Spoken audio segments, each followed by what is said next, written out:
राणी fresh होऊन तयारी करत होती. ती हातात बांगड्या घालत होती तेवढ्यात माधवी आत आली. "राणी, तुझी अंघोळ झाली आणि आज तुला साडी नेसायला आली?" राणीने स्वतः साडी नेसलेली पाहून माधवी विचारते तिला. "हो आई, तुम्ही शिकवलंत मला तसाच प्रयत्न केलाय मी. जमली मला साडी नेसायला?" "हो, खूप छान जमली तुला," माधवी हसून म्हणाली. "सम्राट गेला ऑफिसला, आता तू पदर नाही घेतला चेहऱ्यावर तरी चालेल," म्हणत माधवीने स्वतः राणीच्या चेहऱ्यावरून पदर दूर केला. "आई, हे असे का वागतात माझ्यासोबत? यांना नव्हतं लग्न करायचं माझ्याशी, मग तुम्ही का यांचं लग्न माझ्यासोबत लावलं?" "अगं वेडाबाई, तुझ्यासोबतच नव्हतं याला लग्न करायचं तर जगातल्या कोणत्याच मुलीसोबत लग्न करायला तयार नव्हता सम्राट. तुला पाहिल्यावर तू सम्राटची बायको म्हणून परफेक्ट वाटलीस बघ आम्हाला. तो वाईट नाही गं, कळेलच तुला. तूच त्याला बदलू शकतेस माहिती आहे मला. म्हणूनच तर तुला सून बनवून आणले आम्ही या घरची." "आई, मला रात्री पायाला बांगडीची काच लागली तेव्हा यांनी ती पुढे बोलतच असते तर माधवी काळजीने म्हणाली. "काय? तुझ्या पायात काच घुसली? कशी?" माधवी तिच्या पायाकडे पाहू लागली. "आई, एवढं काही नाही झालं, पण यांनी रात्री माझ्या पायाला झालेल्या जखमेवर मलम लावून पट्टी केली." आई आनंदाने हसून राणीच्या चेहऱ्याकडे पाहू लागली. "खरं सांगतेस?" माधवी विचारते. राणी थोडं लाजत मान हलवून इशाऱ्याने हो म्हणाली. "बघ, मी म्हणत होते ना तुला, वाईट नाही सम्राट. अगं, त्याला काळजी असते नेहमी आपल्या माणसांची. तू बस, मी तुला नाश्ता रूममध्येच पाठवून देते." "नाही, नको आई, कशाला? मी येते ना खाली." "अगं, पण तुझ्या पायाला जखम झाले ना, म्हणून म्हटलं." "ते तेवढं काही नाही आई. मला कॉलेजला जायचं आहे, जॉबवरही जॉईन व्हायचं आहे. माझी सुट्टी संपली." राणी थोडं घाबरून अडखळतच आईला विचारत होती. माधवी तिच्या चेहऱ्याकडे पाहत म्हणाली, "लग्न झालं तुझं म्हणून तू हे विसरू नकोस की मी आता तुझी आई आहे ते. तुझं लग्ना अगोदरचं जे रुटीन होतं ना, ते नेहमीसारखं चालू राहणार आहे. कॉलेज पूर्ण कर, जॉब कर, काही हरकत नाही आमची." तशी राणीने पटकन माधवीला मिठी मारली. "पण आज नको जाऊ, उद्यापासून जा, तुझ्या पायाला लागलंय म्हणून बोलते. चालेल तुला?" माधवी म्हणाली तिला. राणी छान हसून हो म्हणाली. "तू आराम कर, मी नाश्ता पाठवते," बोलून माधवी निघून गेली. दुसऱ्या दिवशी राणी कॉलेजला जायचं म्हणून निघून खाली आली. सम्राट तर कालच्यापासून घरी आलाच नव्हता. 2 दिवस तो कामासंबंधी बाहेर थांबणार असं कळवलेलं त्याने घरी. "आई, आज कॉलेजला जाऊ मी?" तिने विचारलं. माधवी म्हणाली, "हो, जा ना. पण हे असं साडी नेसून नको जाऊस, ड्रेस घालून जा." "थँक आई," ती पटकन खुश होत म्हणाली. पण पुन्हा म्हणाली, "घरातलं कोणी काही बोलणार तर नाही ना मला?" "नाही गं बेटा, हे आता तुझंच घर आहे. कोणी नाही काही बोलणार तुला. तुला जसं राहायचं आहे तसं तू बिनधास्त राहा. फक्त सम्राटसमोर आला की चेहऱ्यावर ओढणी पदर घेत जा. आणि तुला कशाचीही गरज लागली तर मला सांगायचं, कळलं?" "बोलून थांब, मी सम्राटला कळवते. तू कॉलेजला चालले ते त्यालाही माहिती असायला हवं ना." राणी काही न बोलता शांत उभी होती. माधवीने सम्राटला कॉल लावला. तो समोरून म्हणाला, "बोल आई." "सम्राट, कामात व्यस्त आहेस का?" "नाही, तू बोल." माधवी म्हणाली, "राणी कॉलेजला जाणार आहे आजपासून." "कोण राणी?" तो म्हणाला. "सम्राट, राणी तुझी बायको." माधवी म्हणाली त्याला. तसा सम्राट रागाने म्हणाला, "हे सांगायला कॉल केलास आई तू मला? तुला माहिती आहे ना आई, मी ऑफिसला आल्यावर इम्पॉर्टंट कामं असतात मला, मीटिंग्स असतात. तू हे असं टिपिकल मला पुन्हा सांगू नकोस. तिला काय करायचं ते करू दे. मला काहीच तिच्याशी घेणं देणं नाही. तिला कॉलेज करू देत, नाही तर जॉब करू देत, आणखी काय करायचं ते करू देत. मला जरासुद्धा फरक पडणार नाही. तुमच्या सांगण्यावरून मी लग्न केलं ना, तिला कशाची गरज आहे हे आता तू बघ. पण एक गोष्ट सांग तिला, तिला माझं नाव लावता नाही येणार. बाहेर कोणालाच समजलं नाही पाहिजे ती माझी बायको आहे ते." माधवीने फोन स्पीकरवरच ठेवलेला, त्यामुळे राणीने त्याचं बोलणं ऐकलं आणि तिच्या डोळ्यात पाणी जमा झालं. माधवीला वाईट वाटलं तिचं, पण राणीच माधवीकडे हसून पाहत म्हणाली, "आई, तुम्ही काळजी नका करू. मला हे सगळं मान्य आहे. मी नाही सांगणार कोणालाच काही. माझं लग्न झालंय, मी यांची बायको आहे ते. आई, मला घरी यायला उशीर होईल." "अगं ठीक आहे, तुला घरी येऊन कुठे घरातली कामं करायची आहेत?" माधवी तिच्या डोक्यावरून हात फिरवून म्हणाली. चेंज कर आणि ड्रेस घाल बोलून माधवी तिथून निघून गेली. पण राणीला खूप वाईट वाटलं. ती रडू लागली. तिची सुद्धा लग्नानंतरची काही स्वप्न होती. इतर मुलींप्रमाणे सासरी आल्यावर तिच्या नवऱ्याने तिचे लाड करावे, तिचं गोड कौतुक करावं, पण तिच्या बाबतीत असं काहीच घडलं नव्हतं. सम्राट तिचं तोंड पाहायला तयार नव्हता आणि याच गोष्टीचं राणीला खूपच वाईट वाटत होतं. खूपच सतावत होती ही गोष्ट तिला. फक्त एकदा तरी यांनी माझा चेहरा पाहावा असं वाटत होतं तिला. ती आता स्वतःला सावरत पळतच रूममध्ये चेंज करायला गेली. आता ती कॉलेजला जाण्यासाठी निघूनच खाली आली. माधवी म्हणाली, राणी, हा ड्रायव्हर सोडेल तुला कॉलेजला. याला सांगितलंय मी. आई, कारने नको, मी रिक्षाने जाईल. उगाच कारने गेली तर कॉलेजमध्ये कळेल सर्वांना मी तुमच्या फॅमिलीतून आले ते, आणि ते यांना नाही आवडणार.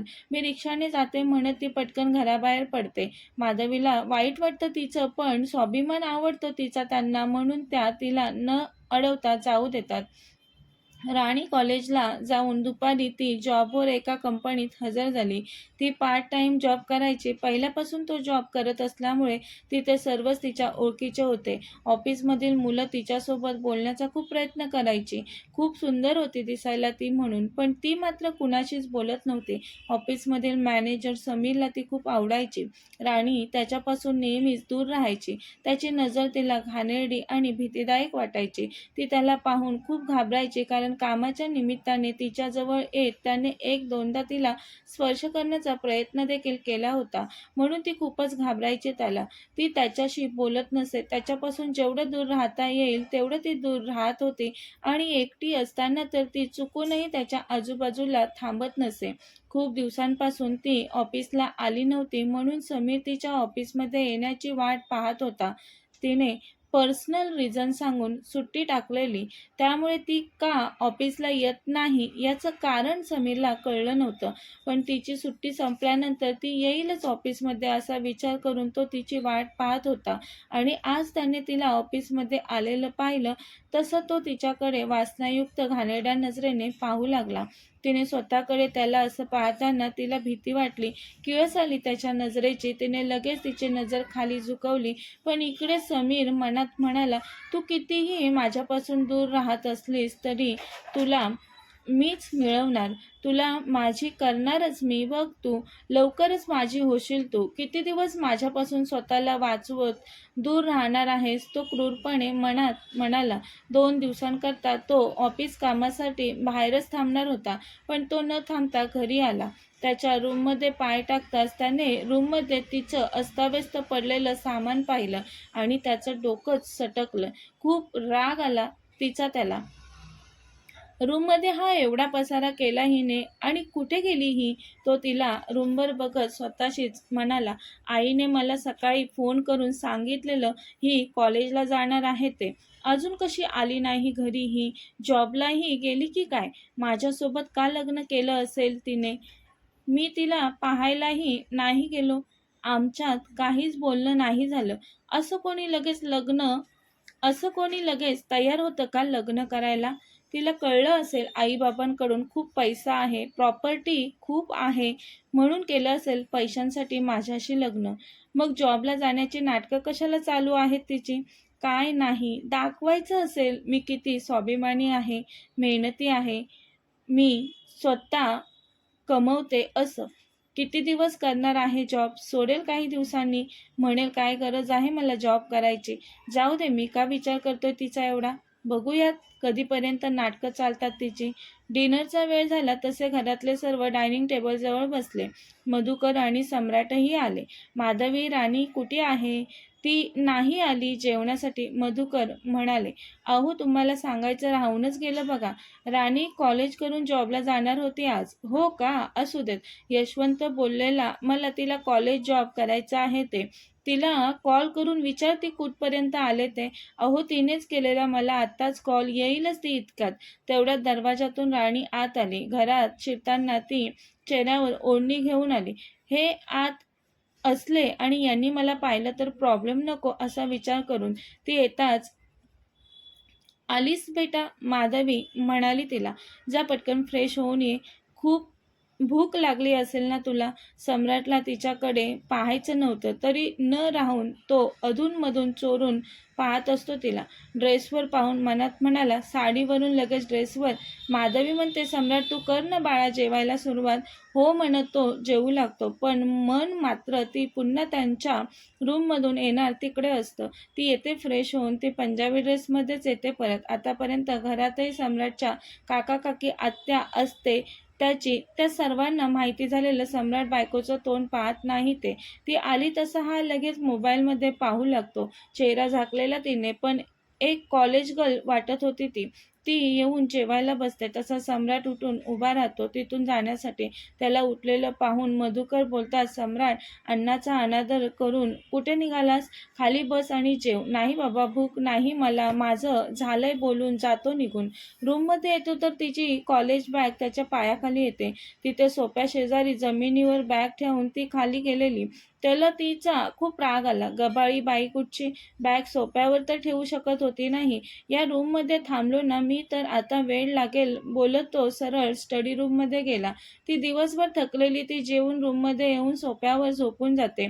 असेच 15 ते 20 दिवस जातात. एकमेकांशी बोलणं तर दूर, पण चेहराही पाहत नव्हते ते. तो राणीच्या मैत्रिणीने लावण्याने सांगितल्यानुसार त्याच्या मनातील त्या मुलीचं नाव रूपा समजून तो तिला खूपच शोधत होता, पण त्याच्या हाती काहीच लागत नव्हतं. घरात नको असणारी बायको होती आणि मनात भरलेली ती भेटतच नव्हती.